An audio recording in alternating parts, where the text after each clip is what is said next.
Discos voadores.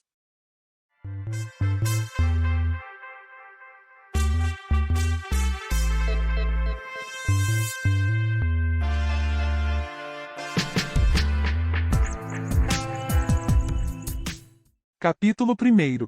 A Verdade Nua. Um jornal muito famoso na cidade do México traz a seguinte notícia em grandes manchetes na primeira página: dispositivos voadores na França e Estados Unidos localizados por radar. Abaixo transcrevemos o texto desta notícia alarmante. Oklahoma City, Oklahoma, 2 de agosto, AFP. Os discos voadores reapareceram ontem à noite no meio-oeste dos Estados Unidos. A Polícia Rodoviária de Oklahoma aponta que na base militar de Tinker, perto de Oklahoma City, o radar registrou a presença de 4 objetos não identificados que evoluíram no céu a cerca de 7.000 metros de altitude, mas na própria base eles se recusam a confirmar, negar a notícia. Eles escondem. Por outro lado, 3 patrulhas policiais afirmaram ter visto objetos que voaram em perfeita formação por 30 minutos. A cor desses objetos, a princípio vermelha, aos poucos se transformou em branco e azul esverdeado.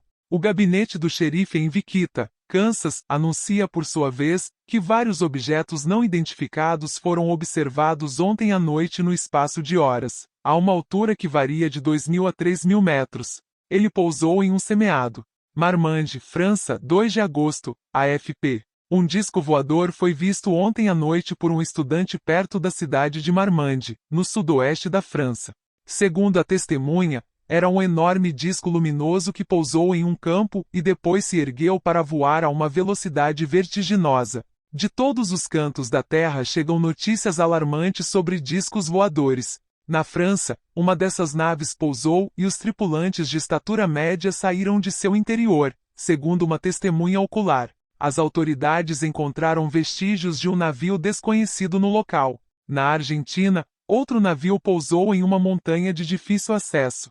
Um camponês informou as autoridades. Eles conseguiram ver o navio, mas não conseguiram alcançá-lo devido ao terreno acidentado. Uma nave espacial sobrevoou uma torre de controle de foguetes cósmicos na Austrália no momento em que os especialistas dessa torre acompanhavam a trajetória do foguete que fotografou Marte. A verdade nua e crua sobre os discos voadores é que eles realmente existem e foram registrados por radar e devidamente fotografados.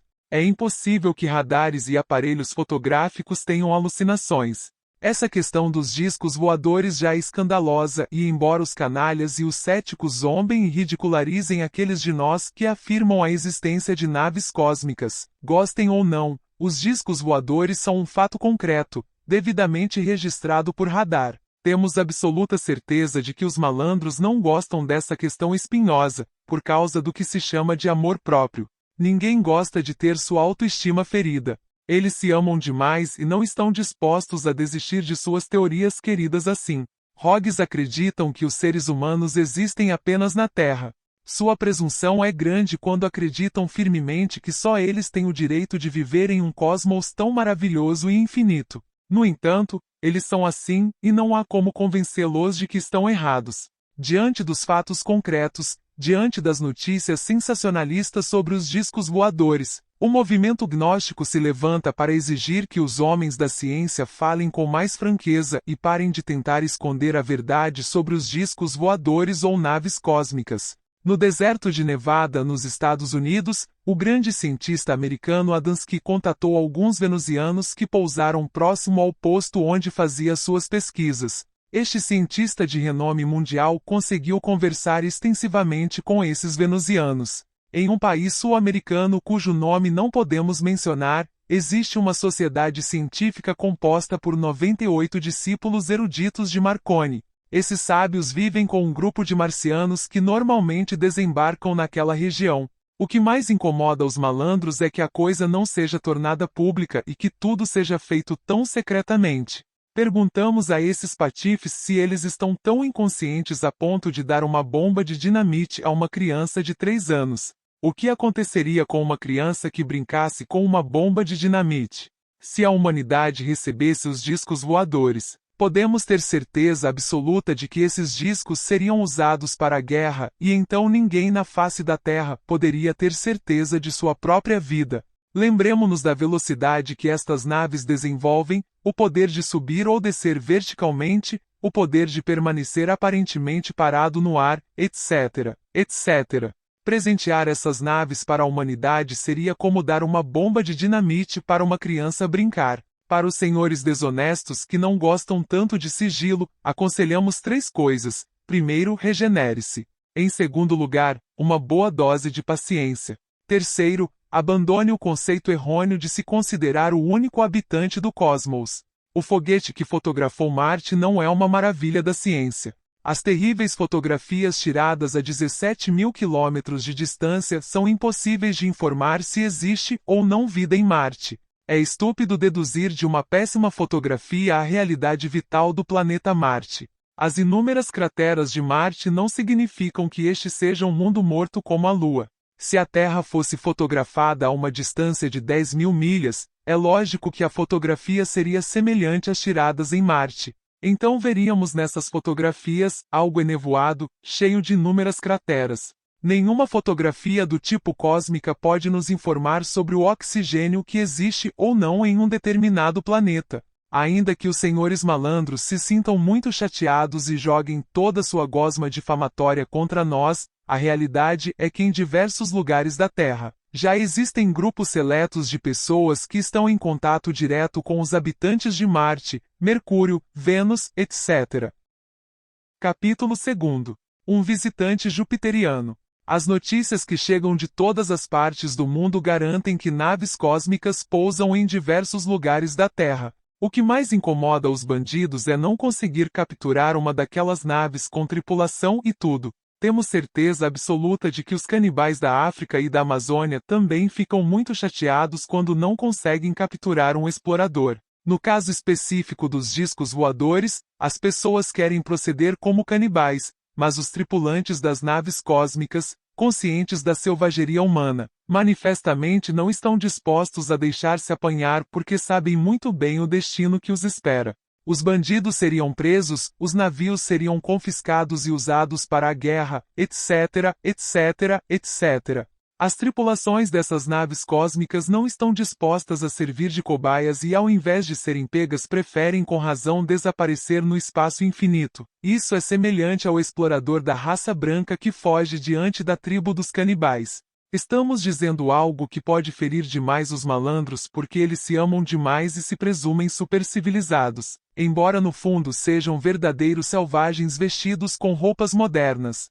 No Brasil, próximo ao Paraná, uma nave cósmica pousou na presença de um famoso cientista, chamado Craspedon. O capitão do referido navio convidou o referido cientista para visitar seu navio. O referido cientista conseguiu ver não só o interior do navio, mas também a sua tripulação. O capitão do referido navio disse que ele veio de um satélite do planeta Júpiter. Ele falou em espanhol perfeito e prometeu ao referido cientista retribuir sua visita.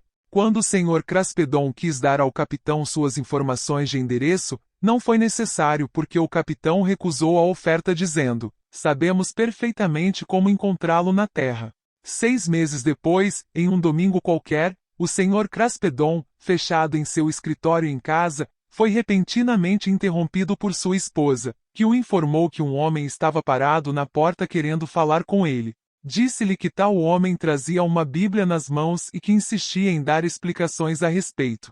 O Sr. Craspedon ordenou à esposa que dispensasse o visitante e fechasse a porta. Momentos depois a senhora voltou informando ao marido que o referido visitante não queria ir embora e insistia em falar com ele. Um tanto mal encarado, o referido cientista resolveu deixar seu escritório e ir até a porta atender o visitante.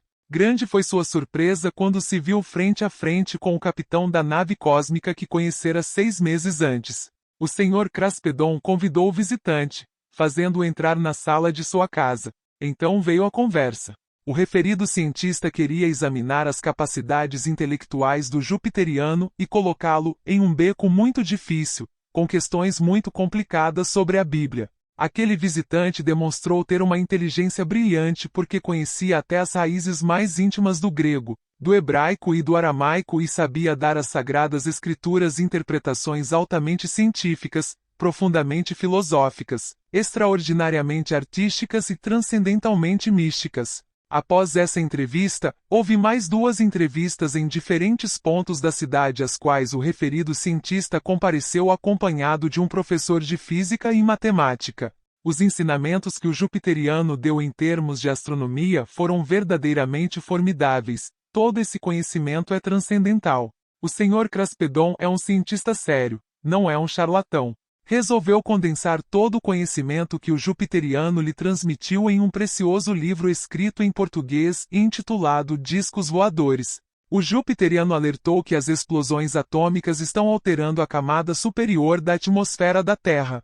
Essa camada é o filtro supremo que decompõe e analisa os raios solares, transformando-os em luz e calor. O jupiteriano disse que se os cientistas atômicos continuassem com suas explosões nucleares, chegaria o dia em que o filtro supremo seria incapaz de analisar e decompor os raios solares em luz e calor, então veríamos o Sol negro como silício e a Lua vermelha como sangue, e na face da Terra uma cor vermelha ferruginosa.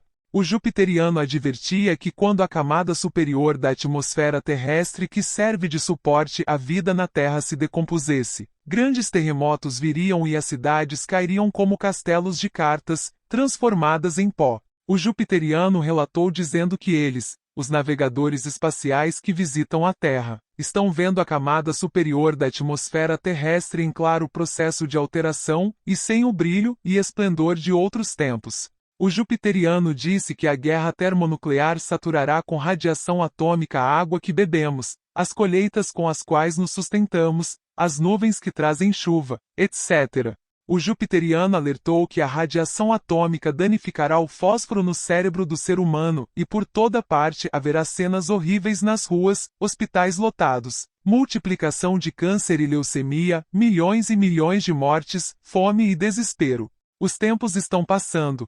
As explosões atômicas agora continuam no subsolo tanto na Rússia quanto nos Estados Unidos. A França e a China continuam fazendo explosões atômicas na atmosfera e os jornais do mundo inteiro trazem notícias de terremotos espontâneos já no Chile, agora em San Salvador, agora no Iraque, Japão, etc.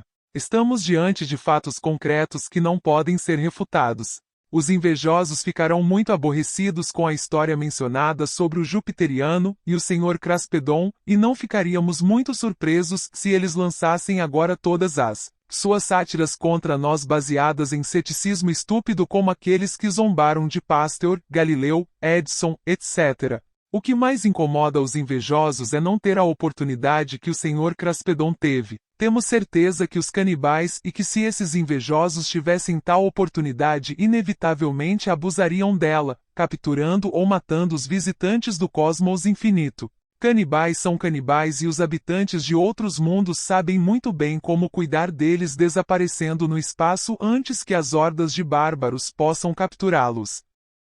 Capítulo 3. O homem que foi a Vênus. Conhecemos pessoalmente Salvador Villanueva Medina, o homem que foi a Vênus. Não há nada de fantástico ou desequilibrado em Salvador. Salvador foi examinado por psiquiatras e eles concluíram que ele é um homem normal, mentalmente equilibrado. Salvador não vive de sua extraordinária aventura nem do livro que escreveu intitulado Eu Estava no Planeta Vênus. Este senhor agora é mecânico de profissão, conserta carros, é disso que vive. Nós mesmos estivemos em sua oficina vendo trabalhar, ele é 100% prático. Reservamos o endereço deste senhor porque não temos autorização para fornecê-lo em um formulário. Limitamo-nos apenas a 2 coisas. Primeiro, para testemunhar que este é um homem absolutamente são e dedicado ao seu trabalho e à sua família. Em segundo lugar, esse homem passou por uma aventura formidável, mas não vive nela. Salvador Villanueva Medina conta o que aconteceu, e isso lhe custou muito sofrimento porque os canalhas, os céticos de sempre, os imbecis zombaram dele.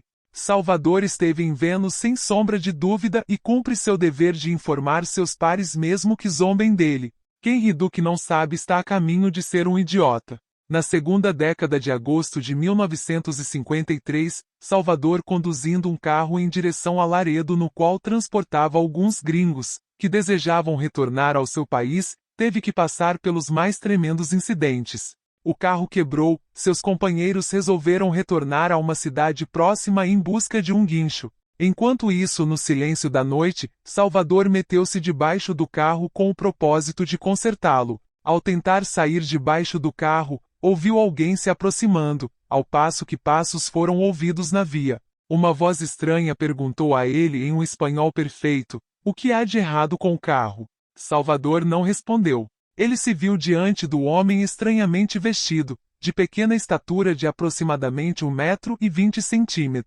O estranho uniforme do visitante, o rosto branco como marfim, os longos cabelos platinados e ondulados caindo sobre os ombros, a perfeição do rosto, etc., muito surpreenderam Salvador. Salvador conta que esse estranho visitante usava um cinto com perfurações de onde saíam estranhas luzes. Salvador limitou-se a perguntar ao misterioso personagem se ele era aviador. O personagem respondeu que seu avião, como chamamos, estava a uma curta distância. Dizendo essas palavras, o personagem foi para a montanha. Salvador conta que depois desse acontecimento resolveu dormir sossegado em seu carro. Não demorou muito quando foi acordado por fortes pancadas no vidro da porta de entrada do lado direito.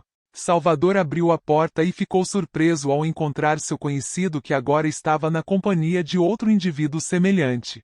Salvador os fez entrar em seu carro e conversou bastante com eles. Esses personagens disseram que vieram de Vênus e deram muitas informações sobre este planeta. Disseram que em Vênus as ruas se estendiam sem fim, todas cheias de viadutos para evitar acidentes. Em Vênus, os veículos não consomem combustíveis vegetais ou minerais, pois são prejudiciais aos organismos. Os venusianos usam energia solar para alimentar seus veículos. Disseram-lhe que os passeios, calçadas ou calçadas das ruas não são sossegados porque se organizam em forma de bandas metálicas que se deslocam e poupam esforço aos transeuntes e que as pessoas nunca ocupam o córrego da rua porque é metálico e conduz eletricidade. A força solar com a qual todos os veículos são movidos. Os venusianos diziam que em seu mundo só tinham um mar, mas que era este, 3 vezes mais fundo que o nosso. Salvador afirmou que, segundo nossos sábios terrestres, nenhum outro planeta pode ter habitantes racionais. As venusianas responderam: "O que te faz pensar tal coisa? Talvez os meios deficientes à sua disposição para fazer seus cálculos. Não parece muito pretensioso acreditar que eles são os únicos seres que povoam o universo?" Essas venusianas informaram Salvador extensivamente sobre a vida de Vênus. Eles dissiparam suas dúvidas explicando que haviam sido criados em Vênus por sistemas científicos especiais, um clima artificial uniforme ou ameno, transformando assim seu mundo em uma morada encantadora. Eles explicaram que em Vênus as crianças não vagam pelas ruas, que o governo as controla até que atinjam a idade adequada, que são classificadas de acordo com suas qualidades físicas e mentais e designadas a um determinado local onde são necessárias.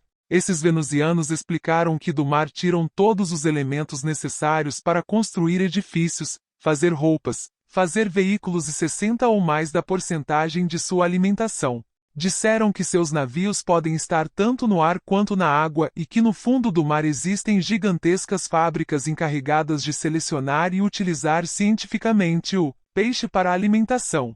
As venusianas afirmaram que aqui em nosso planeta Terra alguns deles permanecem vestidos como civis com o propósito de estudar a humanidade de nosso planeta. Dizem que a etapa histórica pela qual nós, terráqueos, estamos passando agora, eles viveram há muitos milhares de anos. Eles também conheceram as guerras, os líderes astutos da política até que finalmente nasceu a Irmandade. Hoje eles não têm bandeiras. Eles fizeram de seu mundo uma única pátria e são governados por sábios que se limitam a aconselhá-los com sabedoria e amor. Salvador foi convidado pelas venusianas para verificar a veracidade dessas afirmações. Ele saiu do carro atrás dos 2 homens. Ele foi com eles para a montanha e encontrou um majestoso navio na forma de uma esfera achatada que era sustentada por 3 boias que formavam um triângulo. Salvador diz que o referido navio tinha um cabo levemente inclinado para dentro no topo, com cerca de 1 metro de altura,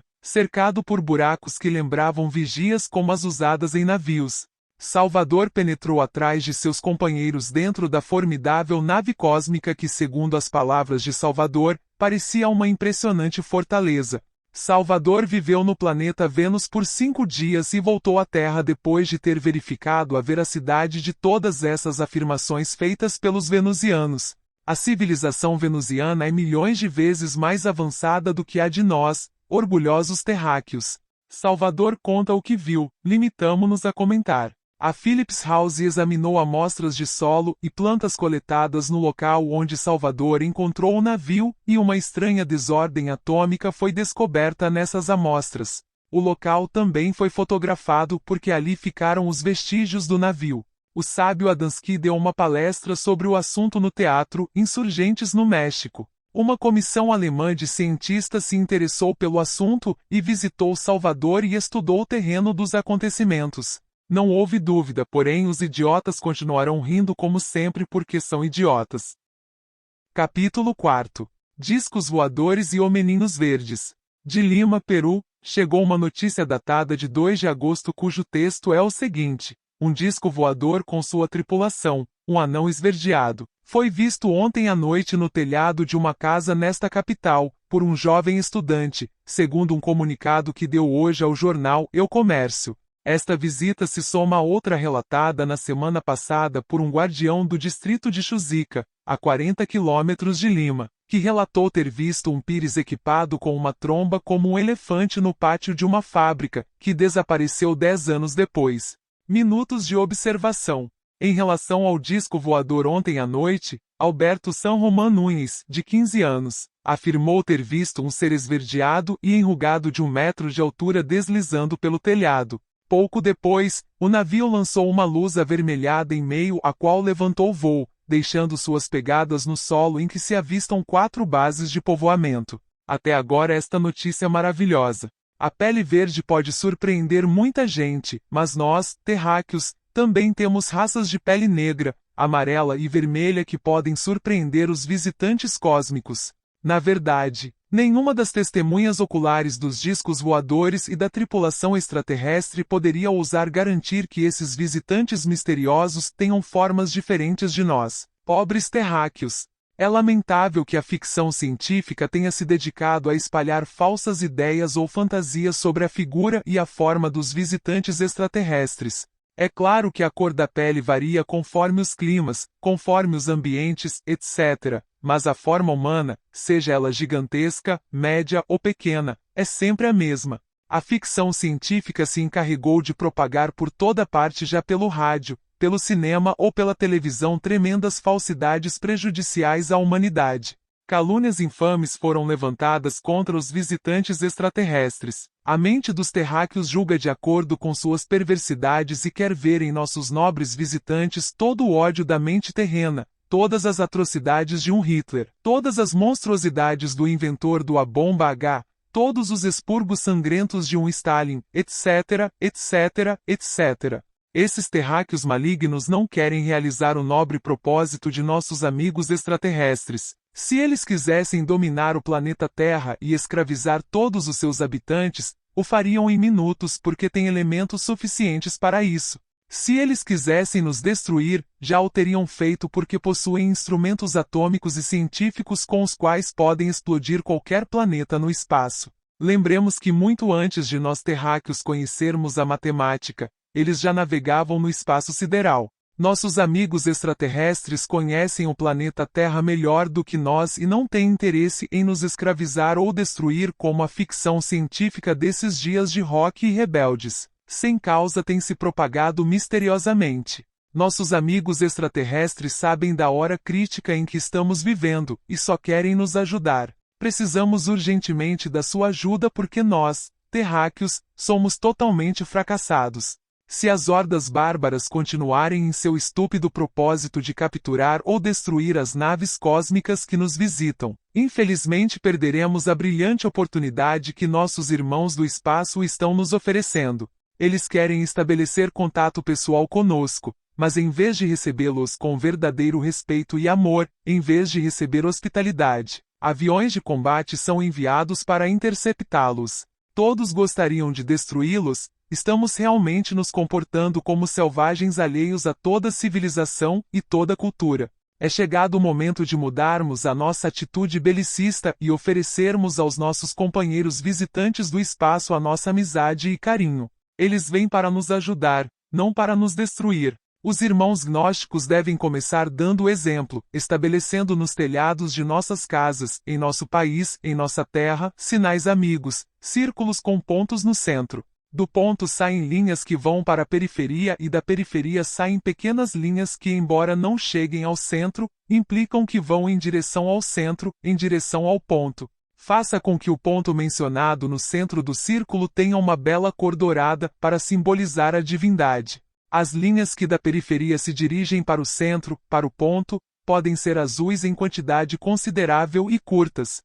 As linhas que vão do centro ao círculo conectam claramente o ponto com a circunferência e também podem ser azuis. Este é o símbolo da divindade na religião marciana. Podemos usá-lo colocando-o em nossas casas, em nossos terrenos, fazendo-o com lâmpadas ou simplesmente pintando, para estabelecer uma relação amigável com os habitantes de Marte e com todos os habitantes do cosmos. Este símbolo significa que tudo sai da divindade e retorna à divindade. Use este símbolo para fazer amizade com os habitantes do espaço, mesmo que os patifes riam de nós. Todos vocês sabem o que são patifes, eles são 100% céticos, se gabam de serem supercivilizados, se acham muito sábios e usam de sátira e ironia fina contra todos nós que não queremos pensar como eles. Capítulo V. O movimento gnóstico. O homem lançou-se à conquista do espaço sem dar a mínima para os discos voadores ou para a questão espiritual. Russos e gringos querem conquistar a Lua e é claro que vão pousar na Lua, embora os foguetes cósmicos sejam algo grotesco e até ridículo se os compararmos com os discos voadores. O mais lamentável de tudo isso é o instinto agressivo da humanidade terrestre. Quem se apoderar da Lua vai querer transformá-la numa plataforma militar armada de potencial atômico. Os tírios e troianos ainda não dominaram a Lua e já se fala em foguetes atômicos orbitais para destruir cidades indefesas. Esse é o estado em que infelizmente se encontra a humanidade terrestre. O inventor da H-bomba ainda não sabe os danos que ela causou à humanidade. Se uma dessas bombas de hidrogênio explodisse nas áreas superiores da atmosfera onde existe o depósito de hidrogênio puro, toda a atmosfera da Terra queimaria. Cumprindo-se assim a profecia dita por Pedro em sua segunda epístola que literalmente diz assim: Mas o dia do Senhor virá como um ladrão de noite, no qual os céus passarão com um grande estrondo, e os elementos ardentes serão destruídos, e a terra e as obras que nela há serão queimadas. Ver 10. Epístola 2. São Pedro.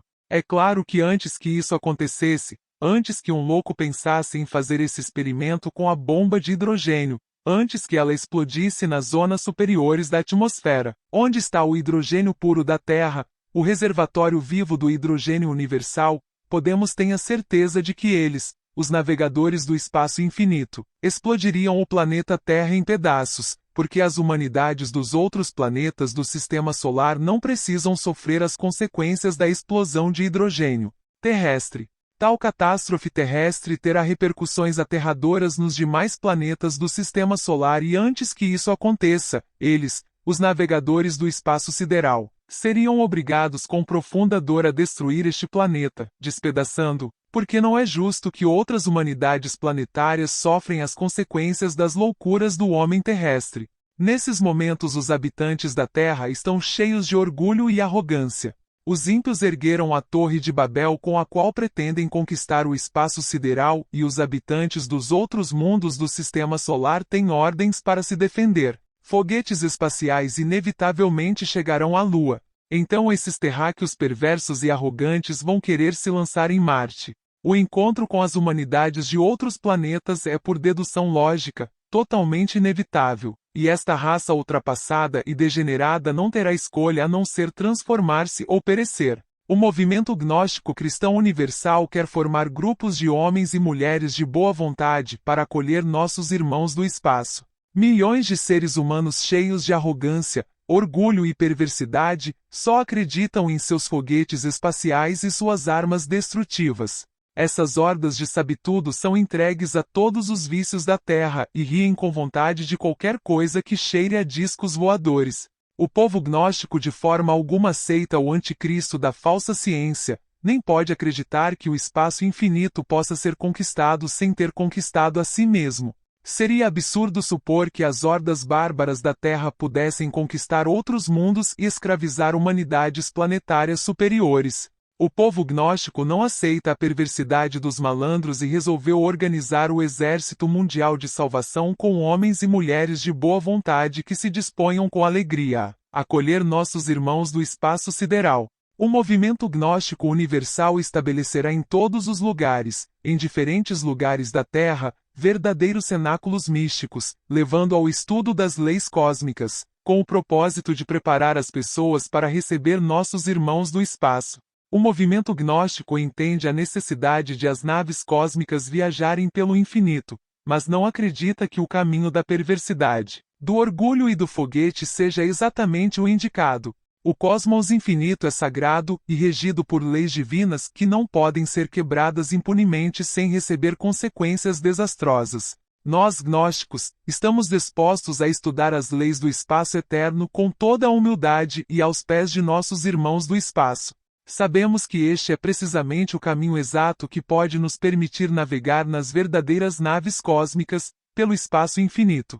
Agora precisamos nos preparar acabando com todos os nossos defeitos, dissolvendo esse eu que carregamos dentro, esse Mefistófeles nocivo, já que em alguns lugares da Terra, muito secretamente, existem seletos grupos humanos que estão em contato com visitantes cósmicos, dos quais receberam pequenas quantidades de naves interplanetárias. Nos Himalaias cheios de neve e frio, existe um certo grupo de lamas que estão em contato com nossos irmãos do espaço. Esse grupo possui secretamente vários discos voadores, com os quais viajam pelo infinito.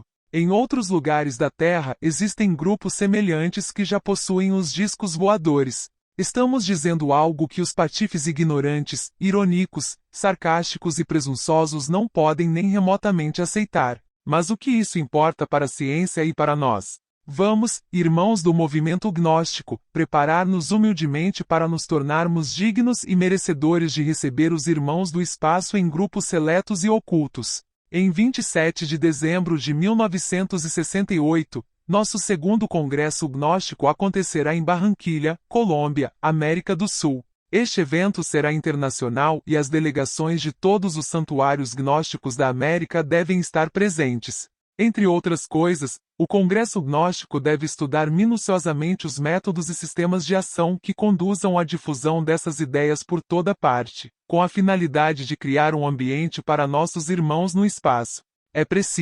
É urgente propagar esses ensinamentos e formar verdadeiros lares para nossos irmãos do espaço. Convidamos os irmãos de todas as religiões, escolas e seitas para este grande congresso ecumênico internacional, espiritual sem distinção de credo, raça, sociedade, escola, ordem, sexo, cor, paz invertida. Samael Alveor.